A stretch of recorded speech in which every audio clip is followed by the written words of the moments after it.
इकबाल, मैं समझता हूं कि 500 साल के बाद इतना बड़ा मुसलमानों का सोच का आदमी आया जो अल्लामा इकबाल थे। मैं अपने आप को उनका एक स्टूडेंट समझता हूं और बड़ा कमजोर स्टूडेंट समझता हूं, क्योंकि वो इतना बड़ा वसी इकबाल की फलसफा है, उसके ऊपर सारे के ऊपर मैं तबसरा नहीं कर सकता। लेकिन मैं जो इकबाल को समझ जाए वो कभी भी वो बातें नहीं कह सकता, तंग नजरी की बात नहीं कर सकता।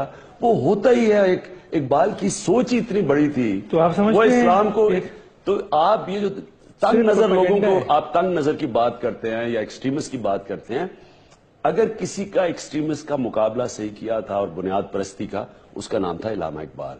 उसके अलावा कोई मुकाबला नहीं कर सका, नॉलेज से किया था मुकाबला।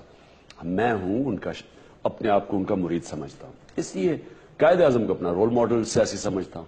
इसलिए मेरा बड़ा हर जगह मुझे बताएं कि इससे कभी मैं हटाऊं। तो इनलाइटेंड मॉडरेशन की बात करते हैं ना। इनलाइटेंड मॉडरेशन तो एक लोगों को मगरब की गुलाम, अपने आप को बेहतर गुलाम बनाने की एक सोच थी कि जिनमें मॉडर्निटी में और वेस्टर्नाइजेशन में बड़ा फर्क है।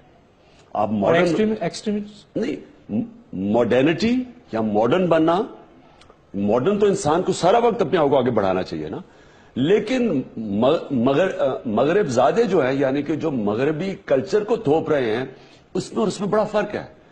यानी अगर मैं मगरबी कपड़े पहनना शुरू हो जाऊं, अंग्रेजी बोलना शुरू, क्या मैं इसका मतलब मैं बड़ा अक्लमंद और एनलाइटेंड हो गया हूं? ये तो मैं वेस्टर्नाइज्ड हो गया हूं। मॉडर्निटी और चीज होती है जिधर मैं अपने ज़हन को आगे बढ़ाता हूं। और मैं फिर से बताऊं, इकबाल को पढ़ें इस पे। इकबाल वाहिद मॉडर्न डे स्कॉलर जो उनके बाद मैंने किसी का इतना अच्छा ज़हन नहीं देखा, जो समझ गया कि मगरब की ये ताकत है, ये कमजोरी है, ये हमारी ताकत और ये कमजोरी है। और फिर उन्होंने ओरिजिनल थॉट यानी अपना फलसफा लेके। क्योंकि मेरे पास टाइम कम हो गया सर।